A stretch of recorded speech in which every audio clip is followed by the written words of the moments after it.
ابھی اتنا بڑا بلنڈر ہو گیا ڈاکٹر ذاکر نائک سے نادر علی کی پوڈ کاسٹ میں، تو اس بیچارے سے الفاظ کا چناؤ غلط ہو گیا. وہ بیسیکلی شرح صدر کہنا چاہ رہا، جو اس نے کہہ دیا کہ اللہ تعالیٰ نے میرے دل میں الہام کر دیا اس وقت جواب. اور وہ اگر میری فون پہ بات ہوئی ان سے یا کوئی ملاقات کے چانس بنے تو میں ان سے کہہ بھی دوں گا کہ یار اس کے اوپر آپ رجوع کریں، آپ نے کیا لفظ بولا ہے. ماشاءاللہ، جیسے کہ آپ کو الہام ہوتا ہے ہمیں بھی ہوتا ہے. ماشاءاللہ، الہام کی بات آ گئی.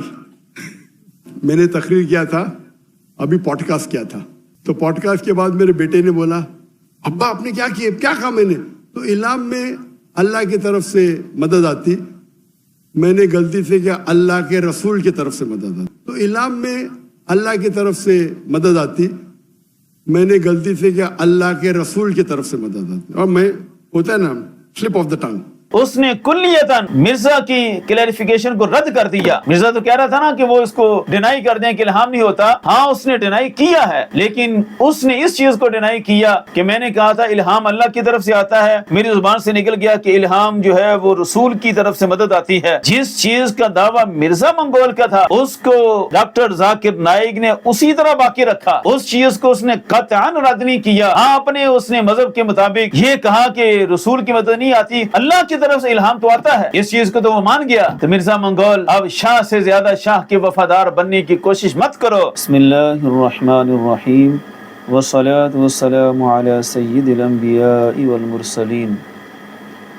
کشف و الہام کے مسئلہ میں ہم نے مرزا انجینئر کے سامنے ایک حقیقت کھول کر رکھی کہ اس مرزا منگول نے کشف و الہام کے مسئلہ میں پوری امت سے جداگانہ ایک سٹینڈ لے رکھا ہے، اور صدیوں کے اولیاء کرام، صوفیاء کرام سب کے خلاف جو بغض و عناد، نفرتیں برنا اور ان پر کفریات اور طرح طرح کے تبرے بولنا، ان سب کے پیچھے جو بنیادی لوچک ہے وہ یہی ہے کہ اولیاء کرام کشف و الہام کے قائل ہیں. انہیں ایک حقیقت بھی ہے کہ اللہ رب العزت کی طرف سے الہام میسر آتا ہے، جبکہ مرزا منگول کا سٹینڈ یہ ہے کہ کشف و الہام کا دعویٰ کرنا ہی دعوی نبوت کے مترادف ہے.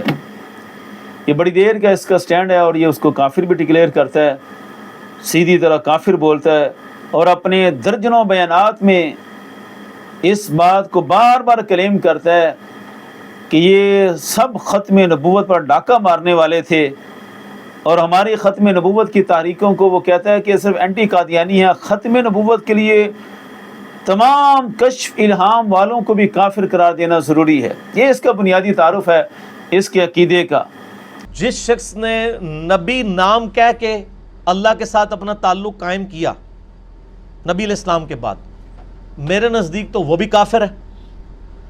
اور جس نے نبی کا نام لیے بغیر کشف اور الہام کے نام کے اوپر اللہ کے ساتھ اپنا تعلق قائم کیا، وہ بھی کافر ہے. میرے ہاں تو کوئی گنجائش ہی نہیں ہے کسی کے اس طرح کی.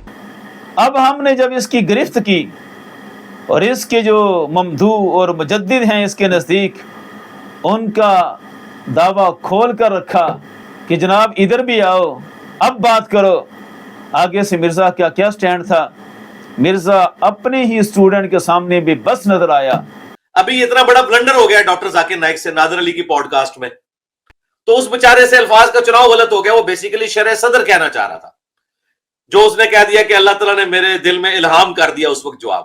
اور وہ اگر میری فون پہ بات ہوئی ان سے یا کوئی ملاقات کے چانس بنے تو میں ان سے کہہ بھی دوں گا کہ یار اس کے اوپر آپ رجوع کریں، آپ نے کیا لفظ بولا ہے. اب یہاں بھی مرزا نے متضاد باتیں شروع کر دیں.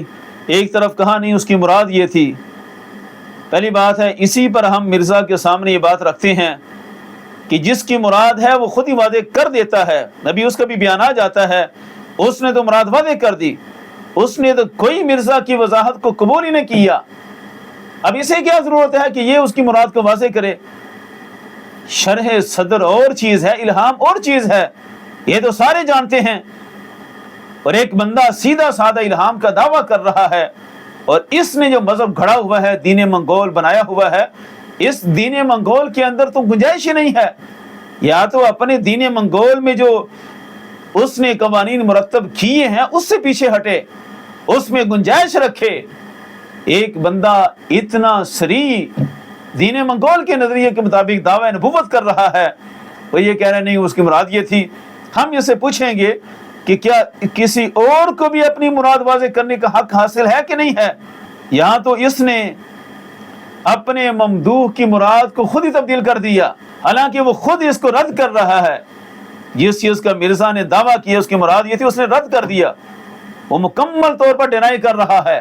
تو یہ مرزا کے سامنے آج یہ قانون رکھیں گے اور مرزا کو ماننا پڑے گا کہ جہاں اتنی صریح کفریہ عبارت اور کفریہ دعویٰ میں مرزا کو حق ہے کہ وہ اس کی تعویل کرے، وہاں اوروں کو بھی حق ہے کہ وہ ایسی چند عبارات کی تعویل کا اور اس کے حقیقی معنی کو پیش کرنے کا حق رکھتے ہیں. اگلی بات مرزا نے کی کہ میں رجوع کروا لوں گا، میں اسے کہوں گا کہ اس بات سے رجوع کریں. اب یہ بات پھر پھیل گئی. اللہ کا فضل ہے کہ جس چیز کو ہم نے چھیڑا اس کی گونج پھر بڑی دور تک پہنچی. آگے ذاکر نائک کا بھی بیان آ گیا. تو یہ جناب ذاکر نائک کی وضاحت ہے. ماشاءاللہ جیسے کہ آپ کو الہام ہوتا ہے ہمیں بھی ہوتا ہے. ماشاءاللہ الہام کی بات آ گئی. میں نے تقریر کیا تھا، ابھی پوڈ کاسٹ کیا تھا، تو پوڈ کاسٹ کے بعد میرے بیٹے نے بولا ابا آپ نے کیا کیا، کیا کہا میں نے؟ تو الہام میں اللہ کی طرف سے مدد آتی، میں نے غلطی سے کیا اللہ کے رسول کی طرف سے مدد آتی، اور میں ہوتا ہے نا سلپ آف دا ٹنگ، اللہ کے رسول کی مدد ہے، میں نے اللہ کے بدلے اللہ کے رسول کہہ دیا. تو اس کے اوپر سوشل میڈیا میں کل سے جنگ چڑھ گئی پاکستان میں. اس نے کلیتاً مرزا کی کلیریفیکیشن کو رد کر دیا. مرزا تو کہہ رہا تھا نا کہ وہ اس کو ڈینائی کر دیں کہ الہام نہیں ہوتا. ہاں اس نے ڈینائی کیا ہے، لیکن اس نے اس چیز کو ڈینائی کیا کہ میں نے کہا تھا الہام اللہ کی طرف سے آتا ہے، میری زبان سے نکل گیا کہ الہام جو ہے وہ رسول کی طرف سے مدد آتی ہے. وہ بھی اس کا باطل نظریہ. فی الوقت ہمارا جو موضوع ہے کہ الہام کے لحاظ سے جس چیز کا دعویٰ مرزا منگول کا تھا اس کو ڈاکٹر ذاکر نائک نے اسی طرح باقی رکھا. اس چیز کو اس نے قطعاً رد نہیں کیا. ہاں اپنے اس نے مذہب کے مطابق یہ کہا کہ رسول کی مدد نہیں آتی، اللہ کی طرف سے الہام تو آتا ہے. اس چیز کو تو وہ مان گیا. تو مرزا منگول اب شاہ سے زیادہ شاہ کے وفادار بننے کی کوشش مت کرو. ذاکر نائک نے کلی طور پر جس موقع پر مرزا لانا چاہتا تو اس کو رد کیا، اور رد کر کے اپنی بات پر وہ قائم رہا. اور یہاں ڈاکٹر ذاکر نائک اور اس کے حواریوں کے لیے بھی ہے کہ وہ دعویٰ کر رہا تھا کہ یہ چھوٹے لوگ ہیں، یہ اس طرح کی سبقت لسانی کو پکڑ لیتے ہیں، ہمیں کسی کی سلپ آف ٹنگ سے کوئی غرض نہیں ہے. میرا سارا بیان موجود ہے. الحمدللہ سب سے پہلے اس فقیر نے ہی الہام کے مسئلے کو ہائی لائٹ کیا، لیکن ہم نے اس چیز کو نہیں پکڑا کہ اس نے خود اقرار کیا ہے رسول کی مدد کا. ہم نے جس چیز پر گرفت کی اس کو ڈاکٹر ذاکر نائک نے بھی باقی رکھا، اور آج بھی ہم بھی اسی پر قائم ہیں، اور مرزا منگول کو بھی اسی پر جواب دینا ہوگا. الہام کا مسئلہ یہ نہیں تھا کہ رسول کی مدد آتی ہے یا نہیں آتی.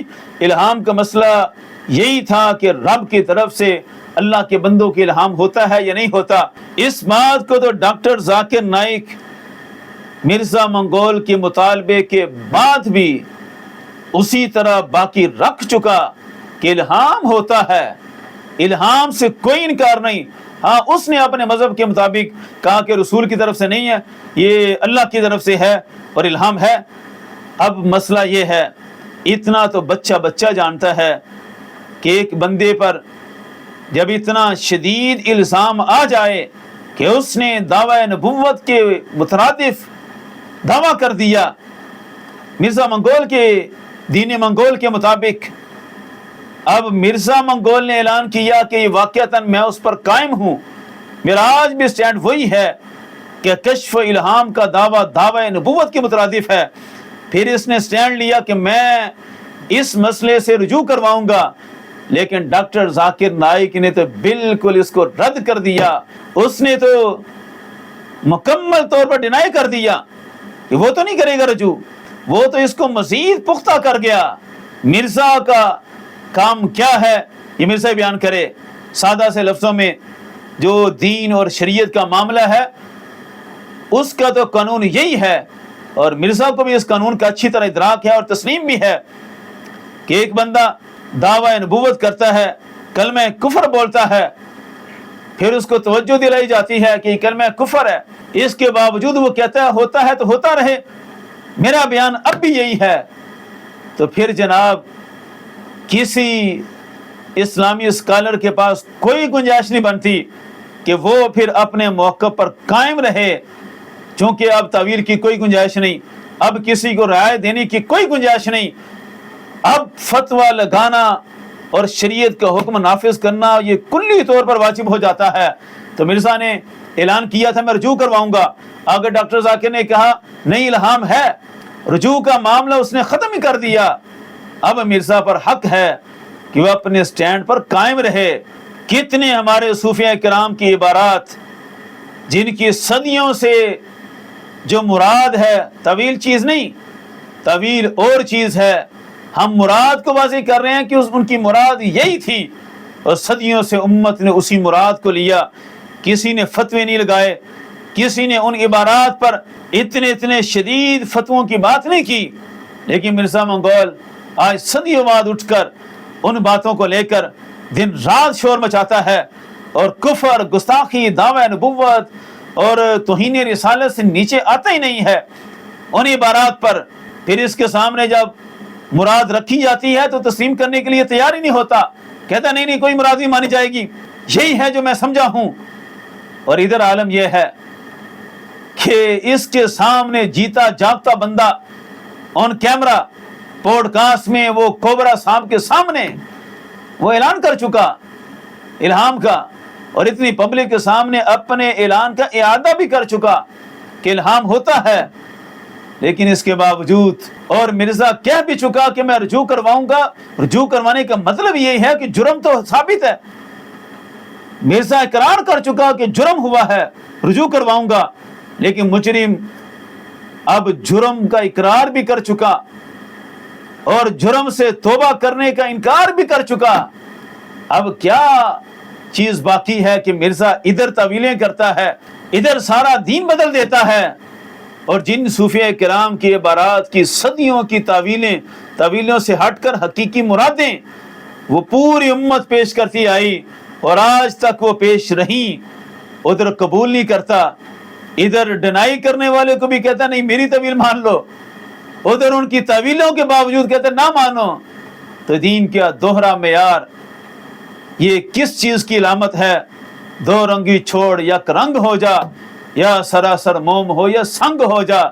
مرزا منگول یہ ہے ڈاکٹر ذاکر نائک، اور تمہارا جو حقیقی رخ ہے وہ دنیا کے سامنے پیش کر دیا، باقی رہے تمہارے وہ کشف الہام کے بارے میں دلائل، وہ کہیں کہ کہیں تم نے زمین و آسمان کے کلابے ملانے کی کوشش کی، تم سمجھتے ہو میرا وہ بڑا ماسٹر پیس ہے، ان ساری باتوں کا بھی ہم جواب دیں گے، کوئی ماسٹر پیس نہیں، تم نے سارا ہی خلط مبحث کیا، جھوٹ پہ جھوٹ بولے، تمہیں صرف ایک چیلنج دیتے ہیں، تم نے حدیث مبارکہ سے یہ ثابت کرنے کی کوشش کی کہ کشف الہام کا دروازہ اب بند ہے، نبی پاک صلی اللہ علیہ وسلم کی حیات مبارکہ کے بعد کبھی نہیں آ سکتا، اس پر کلام کرنے سے پہلے ہم تمہیں ایک چیلنج دیتے ہیں کہ اے مرزا تم نے کہا کہ کشف الہام کا دروازہ بند ہے امت میں، حدیث مبارکہ کی روشنی میں علامہ ابن حجر اسقلانی کی عبارت پیش کی، تم نے کہا میں نے پڑھی ہوئی ہے،